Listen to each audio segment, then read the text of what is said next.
networking fact or fiction. He's a Linux developer who specializes in kernel networking issues, and he's sometimes a network plumber. Up to you. Thank you. And since everybody made the trek over here, the best question I have a prize for. You may wonder why someone whose livelihood is working on Linux networking would advocate you not use it. We actually have the best, most complete, highest performing networking stack in any OS. But there are times when people just want to do things outside the boundary. This graph shows packet size on the bottom and how many packets a second that means at the top. And the blue line there is at 10 gig. So at 10 gig, in order to keep up, you have to process 14.8 million packets a second. The yellow zone is where Linux is able to keep up with normal Intel CPUs, modern generations.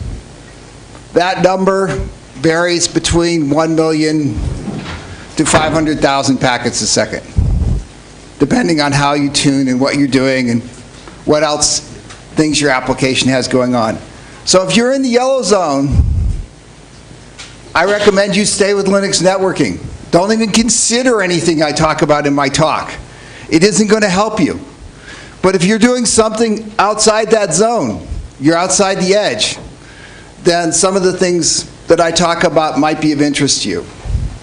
And these are, what I'm covering is 3 different solutions that different people have made. I'm not advocating for any one of them.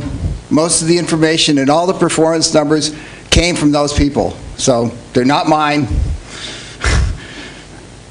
I put that in because it's a kind of a marketing disclaimer. It's like if I'm writing a car review, I'd like to know that the car does 0 to 60 instead of 0 to 55 in 3.5 seconds.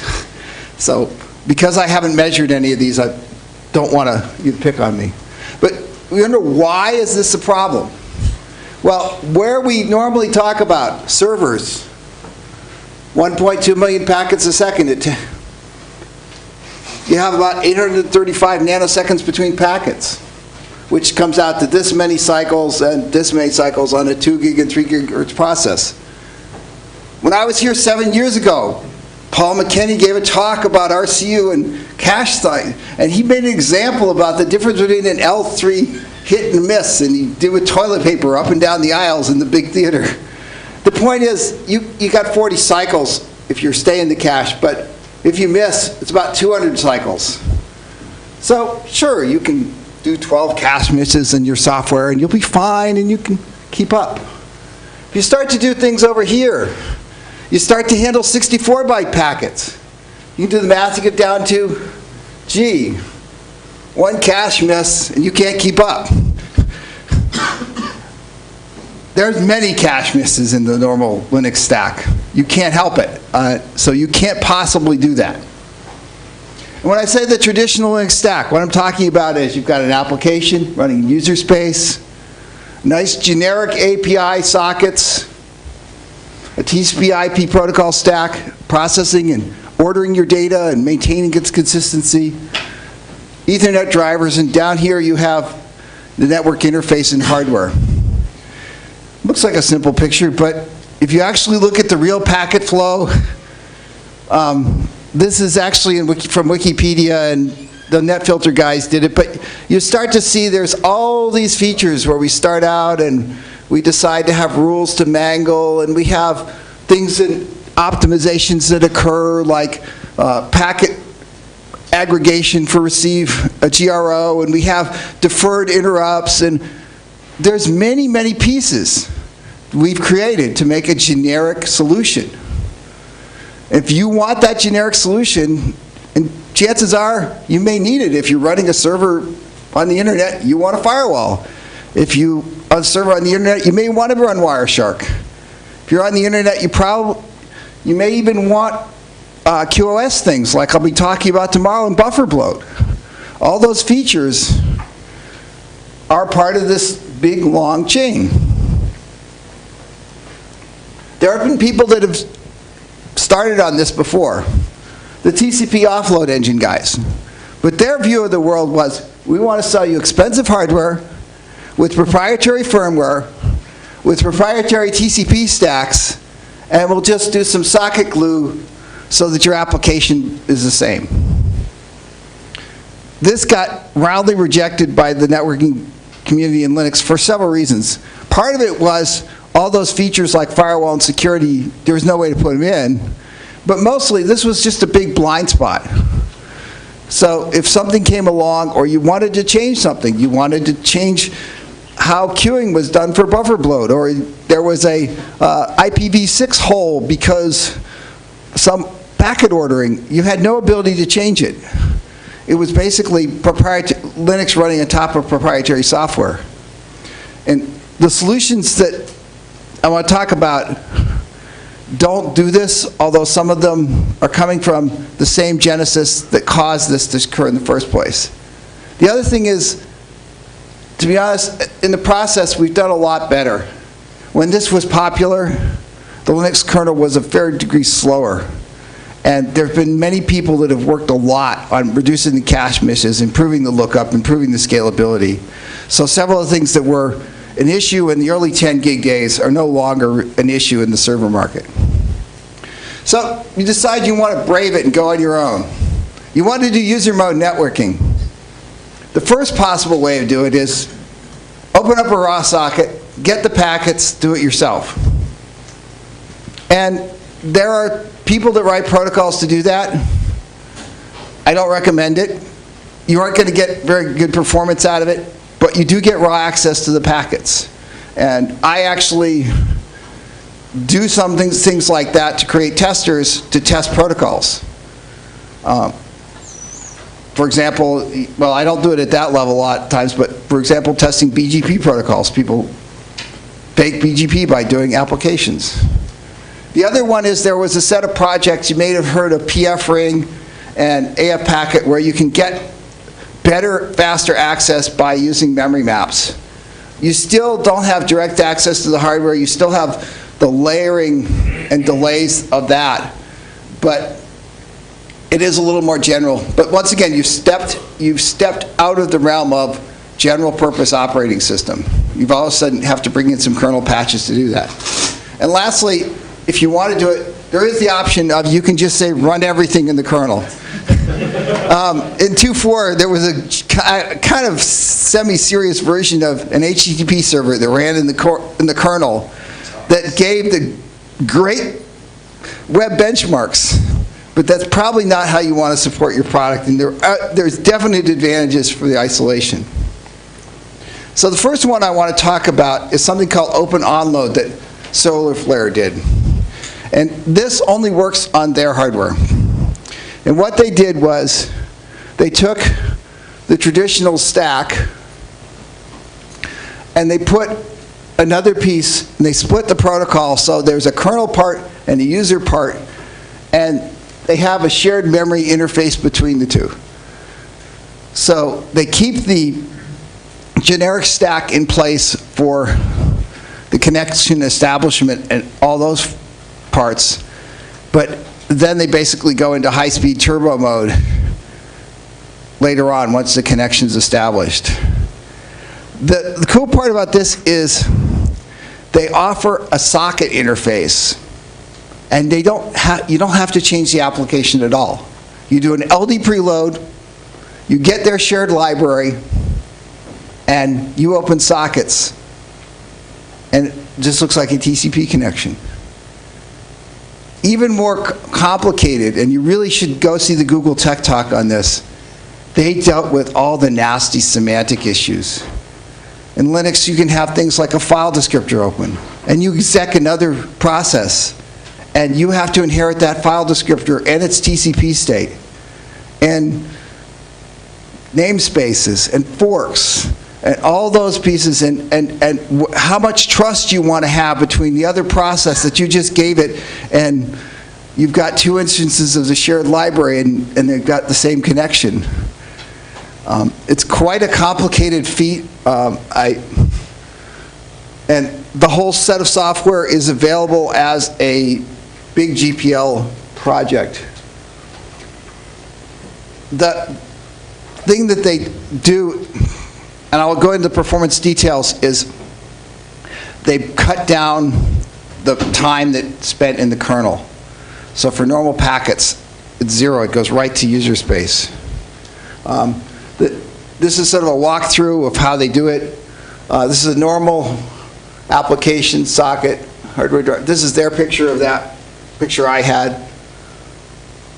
User level, they talk about the way it works is they use the fact that the SolarFlare hardware, you can provide vNICs. So for each application, you basically give it a separate virtual NIC with its own MAC address. So that's how they do the multiplexing. And the user level process gets a view of the receive and transmit rings in the hardware and the shared states going on between the kernel and the user mode. And these are their benchmarks running RHEL 5. And you start to see why this shows up. If you do kernel, round trip, ping pong on TCP, you get 11 microseconds. Hardware can do 4, with they're doing 5. So they basically have half the time for a round trip application. And where does this get important? All those guys doing financial trading. You save microseconds, you just made money over the other guy. And the CPU overhead is also important because basically they're spending less time. You cut out a copy, you cut out a wake up. It's all done in user space. This one is a graph of, the red line is open onload with one CPU streaming data, and the bottom is the kernel streaming data. So basically, when they get up to full-size packet message size, the kernel's only able to get half of a 10 gig streaming, and they're able to fill a pipe a lot sooner and faster. It gets a lot more interesting when you talk about UDP with single packet request response situation.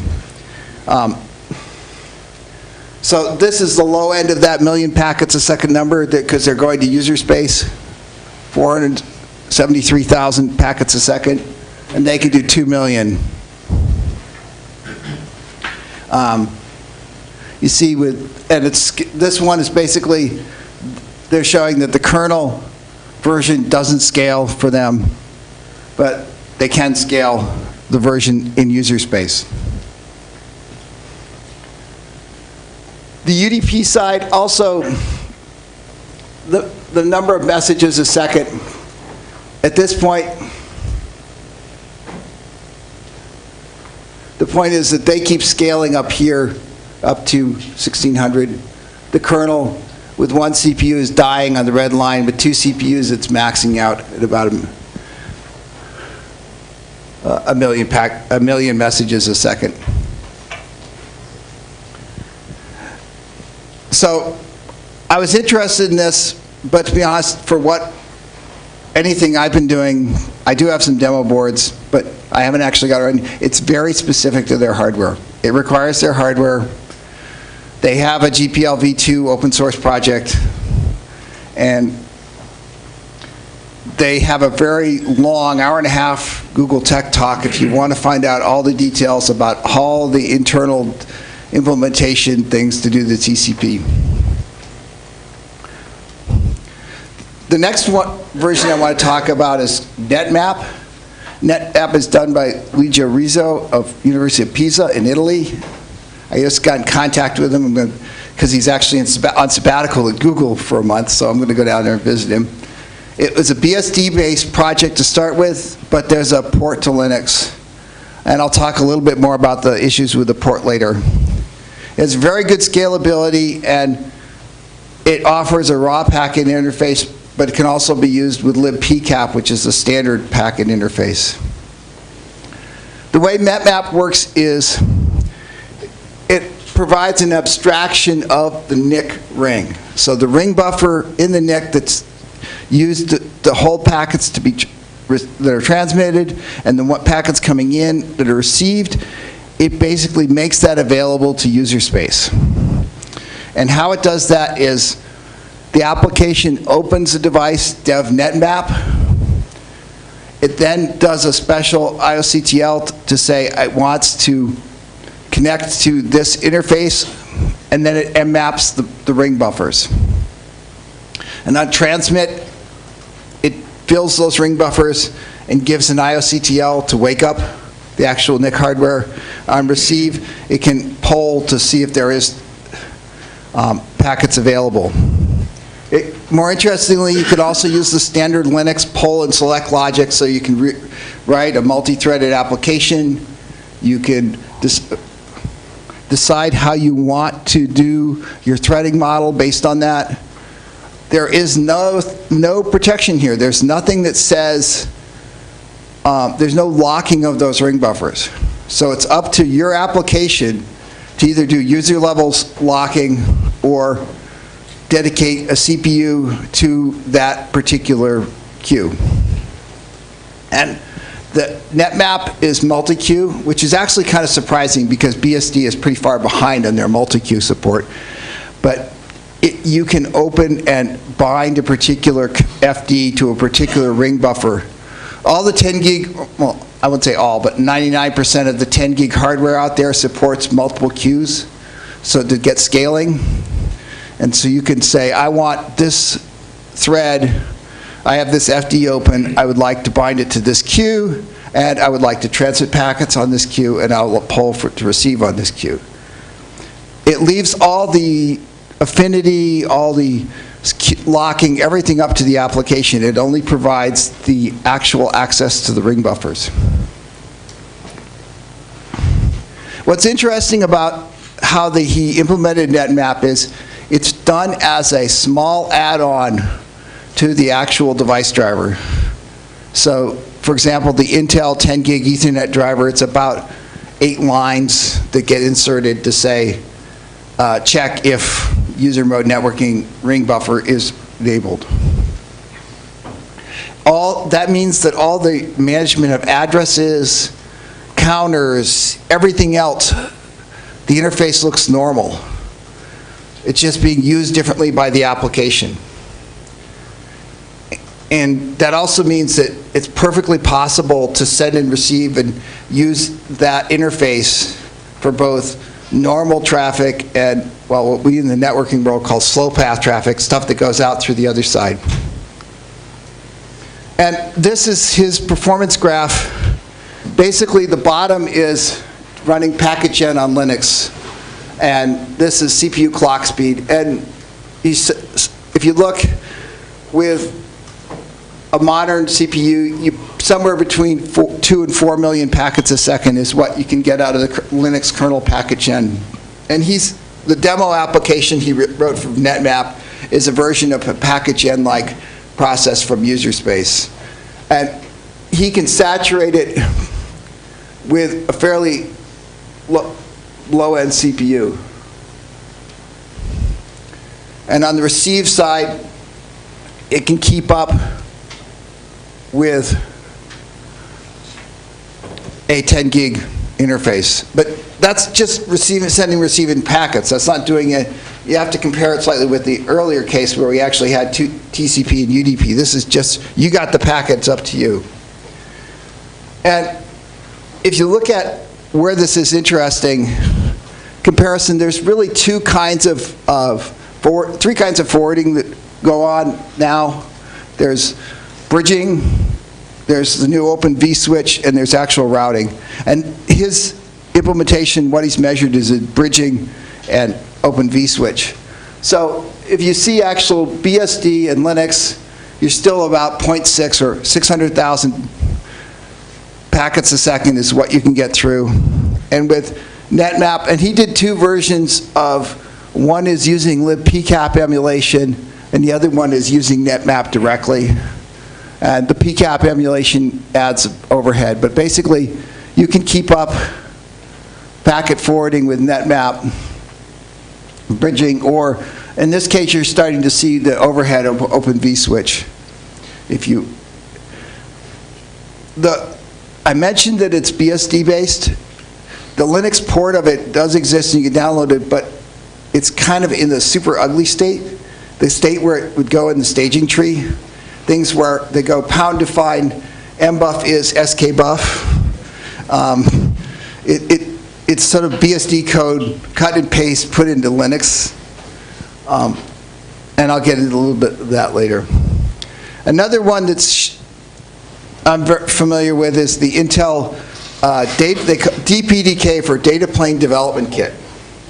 And this has been around for a while. They just released it to the public in December. You can download it from their website. And the way it works is the application actually has the Ethernet driver itself running in user space.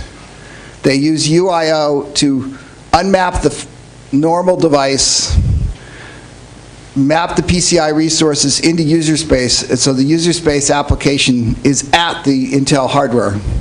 And you have code that looks very similar, same code base, in the DPDK that's running in user space to talk to that hardware. Yeah, too busy Intel slide. The thing that this is, you have to understand that this came up, I wasn't involved, but it came from companies that were doing real time and were doing bare metal. So a lot of the infrastructure and a lot of the environment this provides, there earlier was a version where the actual threads were running on bare metal. Turned out that supporting the threads on bare metal was just too painful for the amount of gain. I mean, the user space scheduler stuff has gotten to the point where an HPC application is not disturbed enough that you can just run as a HPC application. And in the DPDK, what it does is you go do a bunch of setup, and then after the setup, it spawns a bunch of threads and does all the affinity for you and binds them to the CPUs. So the actual API includes a whole set of thread management and thread libraries. And they call this the runtime environment abstraction layer. And really it comes down to you're abstracting running in Linux versus running on bare metal. And since this is a source code product and it's statically linked into your application, it is BSD licensed. And it has to be BSD licensed because if you're going to produce a proprietary application, you need to be able to do it. Link to it. And they also give you a whole bunch of libraries that provide features you would need if you're writing something that processes packets. So, for example, they have a lock-free ring buffer. They have memory management.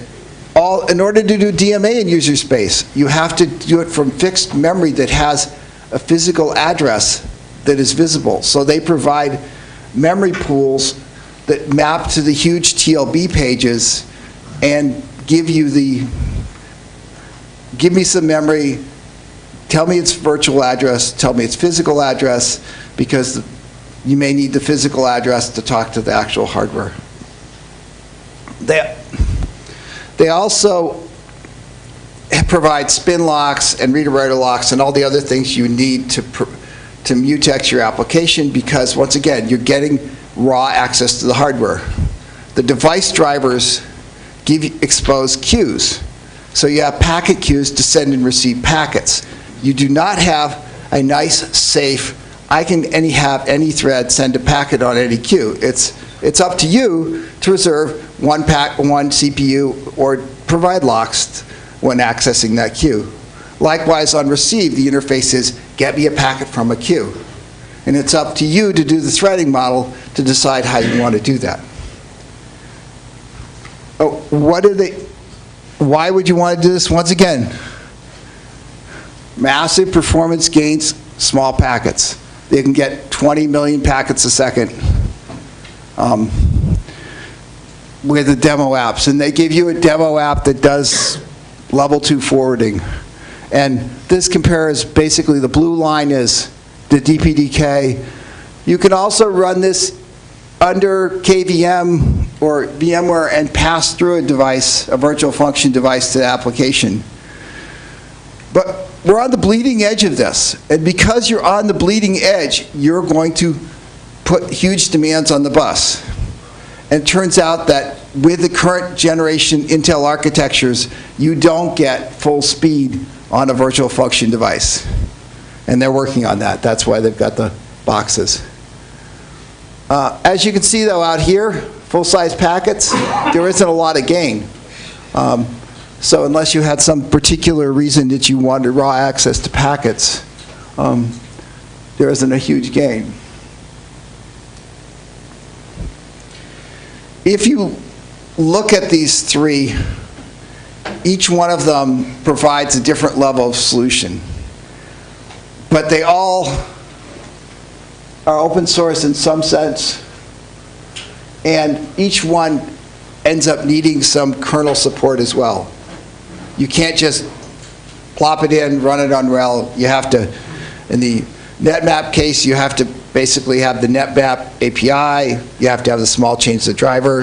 The DPDK case, you need the small UIO shim driver that is used to access the resources. And OpenOnload actually goes and changes the TCP engine to deal with the sharing. The hardware support, SolarFlare supports OpenOnload. The DPDK runs with Intel hardware, but they aren't adverse to getting other vendors to support. The problem is other vendors, it isn't popular enough for other vendors to get involved yet. NetMap, Luijo has got it up running on Intel and Realtek and wants to get it running on other ones. And if it was farther along, it wouldn't be a major issue. It's kind of like, if you're familiar at all with, we just recently added byte queue limits to Linux. And to support it on the faster hardware required a small change to each driver that supports it. And it's not that there's actual, unlike the DPDK, which has full knowledge of the hardware, with NetMap, there isn't that. The big issue with all this stuff is it's out of tree code. So if you have a production system, don't do it. If you have a engine, a firewall engine, a routing engine, a bridging engine, and you're shipping something that is a packaged product, you're already dealing with creating your own kernels and dealing with this, it's no big deal. If you're dealing, as far as resource sharing, all of these basically are high-performance applications. They monopolize the CPU. They may monopolize the network interface card. They're not friendly. They're not running in a normal environment. And lastly, you're basically throwing away security to do this. There's no firewall. The Intel DPDK right now does not have any DMA isolation, so you're basically running the user space driver and you're asking it, you're trusting it not to do bad DMA. The NetMap, you're at least only mapping the ring buffer, and you're only trusting it not to screw up the ring buffer. And the OpenOnload has done a better job, but they're at a higher level, so it's a little more complicated. And also, all this stuff won't play well with the work that has been done to do trusted sockets and the labeling and all that stuff. You're basically throwing that out the door too. So back to that earlier diagram with all the layers and pictures, you're throwing it away and you're going to end up recreating what you need out of that picture. So don't trust the performance numbers you get from the vendor. It's like looking at engine horsepower ratings. What do I think is needed in this area? I think NetMap, being the non-vendor portable one, is probably the most likely long-term solution, but we really need a Linux version, not a port.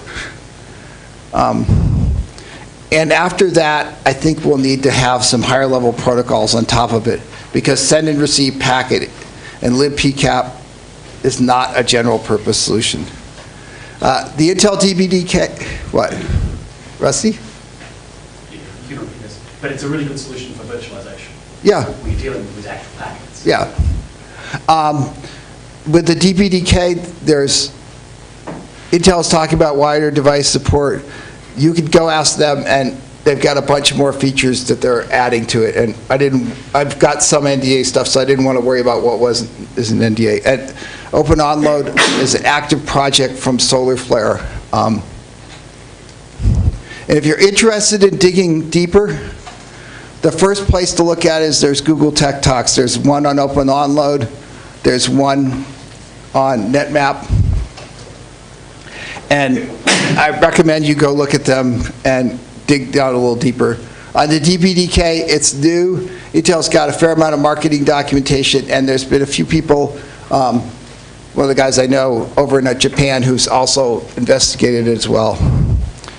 With that, since it's lunchtime and I'm getting the 10-minute sign, I thought I'd end a little quickly. And remember, the best question gets the prize. Yes? So with all that, have we...